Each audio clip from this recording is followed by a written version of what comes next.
வணக்கம் நண்பர்களே. நடிகர் விஜய் சிபிஐ அலுவலகத்தில் கரூர் சம்பவம் தொடர்பான சிபிஐ விசாரணைக்காக ஜனவரி 12ஆம் தேதி அவரை ஆஜராகிறதுக்காக சம்மன் அனுப்பப்பட்டுள்ளது. அவர் ஆஜராகலாம் அல்லது நீதிமன்றத்தை நாடி வேறு ஏதாவது தீர்வுகள் இருந்தால் பெற்றுக்கொள்ளலாம். அவர் ஆஜரானால், ஒருவேளை சிபிஐ அலுவலகத்தில் ஆஜரானால் என்ன நடக்கும் என்பதை நாம் யூகிக்கிறோம். பொதுவான ஒரு இதில் தான் யூகிக்கிறோம். முதலில் அவர் சந்திக்கும் சவால் என்ன இருக்கும்? அவர் சந்திக்கிற சவால்களில் முதல் சவால் என்ன இருக்கும் அப்படின்னா, முரண்பட்ட வாக்குமூலங்கள்.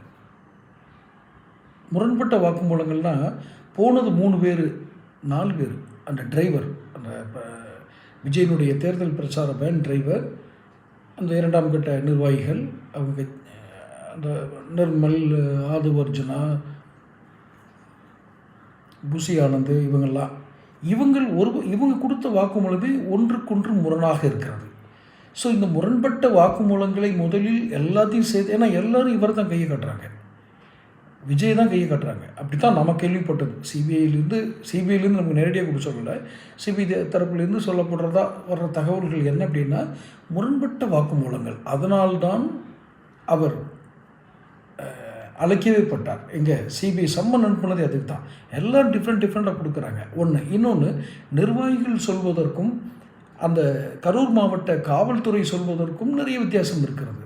அப்போ இந்த நிகழ்ச்சியை நடத்துறதுக்கு ஒப்புதல் வழங்கிய விஜய் ஏன் விசாரிக்கக்கூடாதுன்ற முடிவுக்கு சட்டப்பூர்வமாகவே அவங்க வந்துடுறாங்க. ஸோ அவர் விசாரித்தா தான் நடக்கும். அவர் அக்யூஸ்ட் ஆவாரா இல்லை விட்னஸ் ஆவாரா, அது சட்டத்துக்கு உட்பட்டது, அது வேறு விஷயம். ஆனால் இது முரண்பட்ட இதெல்லாம் கிளியர் பண்ணணும்னா இவர் ஆகணும். ஒன்று. இரண்டாவதாக, ஆஃப் த ரெக்கார்டுன்னு சொல்லுவாங்க இல்லையா, அதாவது ஆவணங்களுக்கு அப்பாற்பட்டு அவர் என்ன செய்யப்படுவார்னு நினைக்கிறீங்க? இந்த என்டிஏ கூட்டணி, தேசிய ஜனநாயக கூட்டணிக்கு வருவதற்கு மறைமுகமாக சில அழுத்தங்கள் கொடுக்கப்படும், நிர்பந்தங்கள் கொடுக்கப்படும். அப்படி அவர் சம்மதிச்சார்னு சொன்னால் அடுத்த சம்மன் இல்லாமல் போகும். இல்லைன்னா எங்களுக்கு ஒவ்வொரு இதுலேயும் சந்தேகம் இருக்குதுன்னு சொல்லி அவங்க சம்மன் நினச்சிட்டே தான் இருப்பாங்க. அதில் மாற்றுக்கருத்து இல்லை. ஸோ இப்போது அவருக்கு இருக்கிற ஆப்ஷன், அவருக்கு இருக்கிற சவால்கள் ஒன்று, முரண்பட்ட வாக்குமூலங்களை பதில் சொல்லணும், அதுக்கு பதில் சொல்லணும். இந்த ஆஃப் த ரெக்கார்டாக இவர் அந்த அரசியல் நிர்பந்தத்திற்கு ஏதாவது ஒரு பதில் சொல்லணும். இல்லைன்னா மீண்டும் மீண்டும் அழைக்கப்படுவார். அதுதான் பிரச்சனை. அவருக்கு இருக்கிற சவால், மெயின் சவாலே அதுதான். ஸோ அங்கே போய் அவர் எப்படி பதிலளிக்கிறார் என்பதை இங்கேருந்தே ஏன்னா அவருக்கு அந்த அனுபவங்கள்லாம் இருக்காது. அரசியல் அனுபவம் கிடையாது, சிபிஐ என்கொயரி, போலீஸ் என்கொயரி அனுபவம் கிடையாது. சினிமாவில் வேணால் அவர் அப்படி நடிச்சிருக்கலாம். தொடர்ந்து பேசுவோம். Channel subscribe